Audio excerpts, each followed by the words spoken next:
1956, a bathroom in Pittsburgh Sunday evening. The radiator clanking against the tile wall. A woman in a housecoat at the sink with her head tipped forward over a porcelain basin. Her daughter sits on the closed toilet lid watching, 8 years old, legs swinging. There is a brown bottle of vinegar on the counter and a bowl of warm water and a single bar of yellow soap. No products with French names, no bottles with droppers, no instruction booklet folded in a box. The mother rinses, straightens, wraps her head in a flour sack towel, and her hair will gleam like a polished walnut by morning. The daughter is taking notes she does not yet know she is taking. These are 18 hair tricks that every American woman in the 1950s knew without being told. Every one of them worked. Most of them cost pennies. They passed from mother to daughter, and then they vanished. Not because they failed, but because someone decided there was money in making women forget. Now, before we dive in, tap that subscribe button. You will not want to miss what is coming next. Number 18. The kitchen sink wash.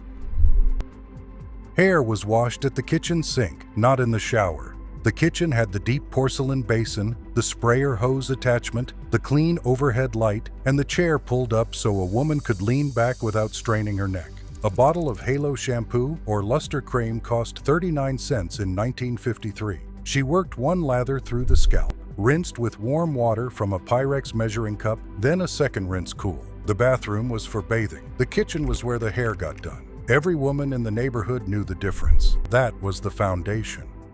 What came next was the part that made the hair shine. Number 17. The apple cider vinegar final rinse.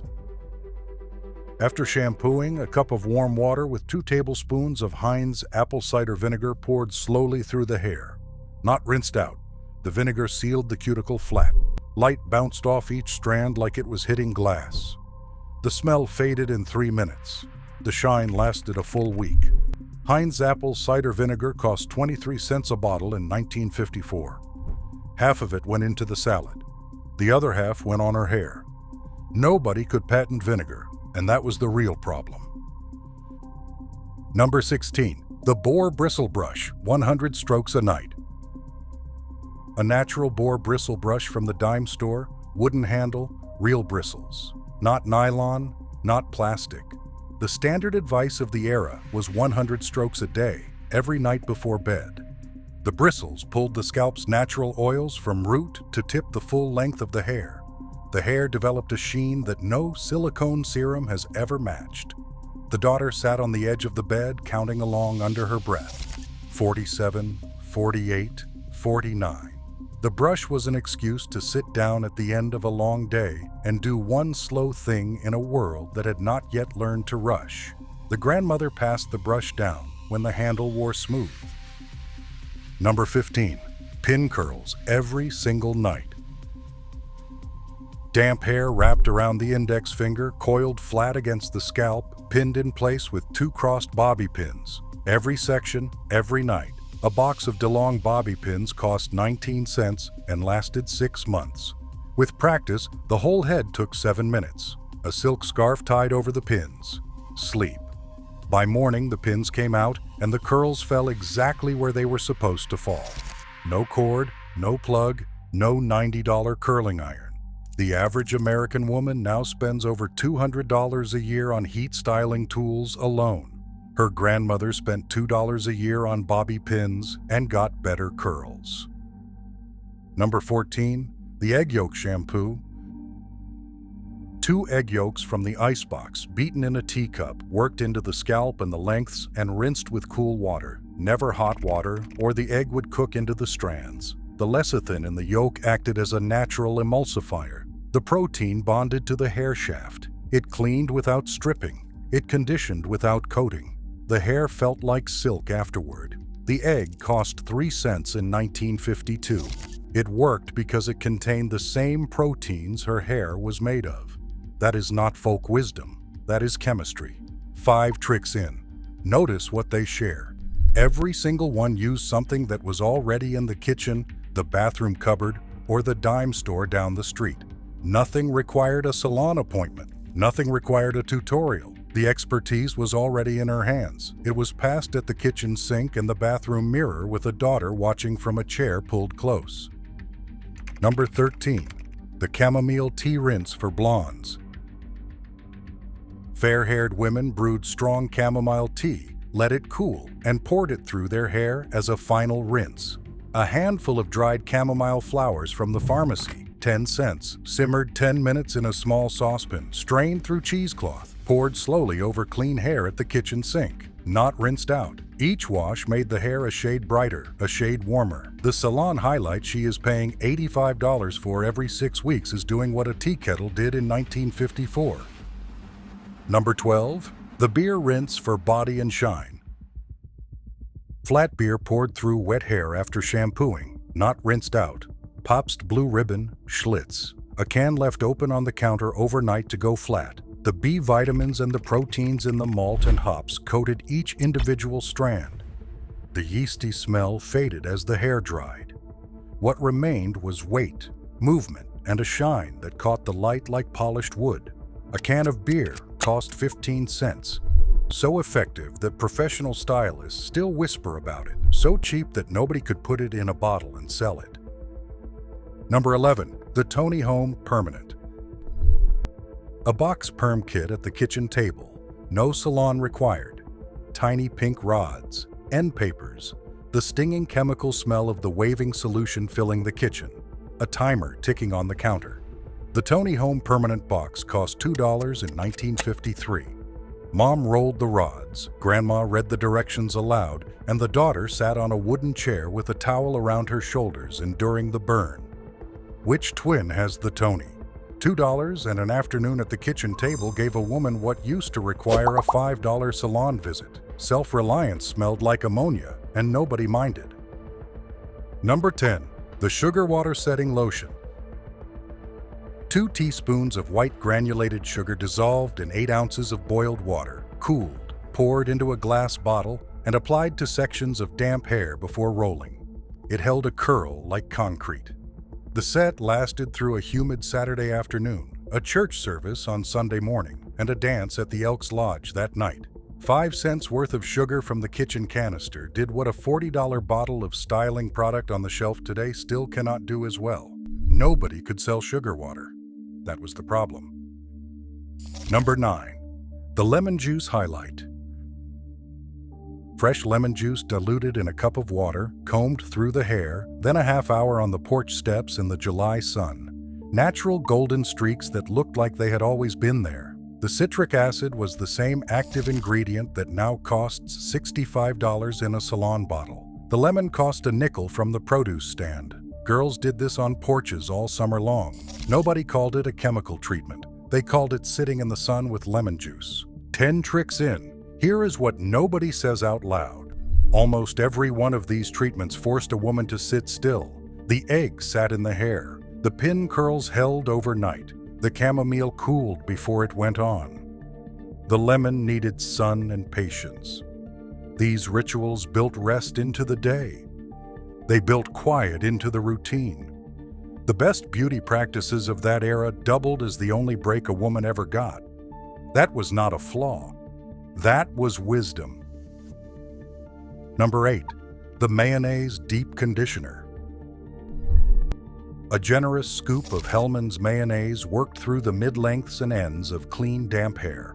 A warm, damp towel wrapped around the head. 20 minutes at the kitchen table with a cup of coffee and a copy of Good Housekeeping. The egg and oil in the mayonnaise were the same ingredients now sold in $50 salon protein masks. The vinegar in the mayo sealed the cuticle when she rinsed. Hellmann's cost 39 cents a jar in 1955. The jar sat next to the mustard in the icebox. She used it for sandwiches and for her hair, and she felt no contradiction in that. Number 7. The Cornstarch Dry Shampoo. Between weekly washes, a light dusting of Argo cornstarch from the kitchen shelf along the part line, at the temples behind the ears. 2 minutes to absorb. Then the boar bristle brush pulling from roots to ends, drawing the powder and the oil out together. Hair that was flat and limp at breakfast was full and clean by 9. The dry shampoo market today is worth over $3 billion globally. The active ingredient has not changed. The price has. Number 6. The Rag Curl Set. cotton bed sheets torn into long strips, damp hair wrapped section by section around each rag and tied off in a knot. Mothers did this for their daughters on Saturday nights for Sunday morning church. It cost zero. The rags were made from worn-out pillowcases and feed sacks, bleached white, softer than pin curls, comfortable enough for a child to sleep through the night. By morning, the rags came undone and ribbons of perfect spirals tumbled down. That is a technology no company has ever improved upon. Number 5. The Rosemary Water Rinse. A sprig of rosemary from the kitchen windowsill simmered 20 minutes in a covered saucepan, strained through cheesecloth, cooled, poured over the scalp and massaged in with the fingertips, not rinsed out. Modern peer-reviewed studies have now confirmed that rosemary oil is as effective as minoxidil for hair regrowth. Last year, rosemary water went viral on social media as if someone had just discovered it. Millions of young women filmed themselves pouring herb water over their hair. They had no idea their grandmothers were doing this 70 years ago. Number 4. The Silk Scarf Overnight Wrap. Every night before bed, a silk or satin scarf folded into a triangle and tied over the set hair. The curls held, the waves stayed. The style lasted 3 or 4 days because the scarf protected everything through the night. A scarf from the Notions counter at Woolworths cost 25 cents. Today, the same idea is sold as an $80 silk bonnet on Instagram. The fabric did not change. The marketing did. The scarf was not vanity. It was respect for the hours she had already put in. Number 3. The Roller Set Under the Bonnet Hair Dryer. Hair wound on plastic mesh rollers, secured with single-prong clips, then a vinyl bonnet hair dryer pulled over the whole head. 30 minutes under the warm air with a cup of coffee and Lady's Home Journal in her lap. The Lady Sunbeam bonnet dryer cost $14.95 in 1958. The bonnet inflated slightly when the motor came on. By the time she came out from under it, the set was dry, the curls were tight, and her hair would hold for the rest of the week. That bonnet was 30 minutes of sit-down quiet that no woman today gets without paying for it. Number 2. The Bobby Pin Curl Separation. After the rollers came out, a single bobby pin drawn through each curl to define and separate. No comb, no brush, just the sharp end of a D-long bobby pin pulled gently through one ringlet at a time. The curls opened, fanned, and fell into place. The difference between a mass of frizz and a finished hairstyle was one bobby pin and the patience to use it.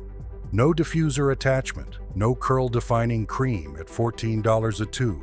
It required something no product can ever replace. Skill, passed from one woman's hand to another in the quiet minutes before the rest of the house woke up. Number 1.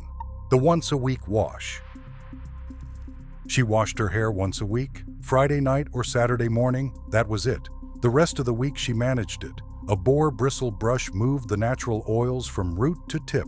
A scarf protected it overnight. Cornstarch absorbed the rest. Hair that was washed once a week trained itself to produce less oil. The scalp balanced. The cuticle stayed sealed. Then the shampoo companies figured something out. Their synthetic detergent stripped the hair of its natural oils, so the scalp fought back and produced even more. A vicious circle was born. They created the idea of daily washing, and then they sold the products to fix the damage daily washing caused. There is an entire online community right now calling itself the No Poo movement. Women washing less, using fewer products, reporting healthier hair. They think they discovered something new. Your grandmother was doing it in 1952.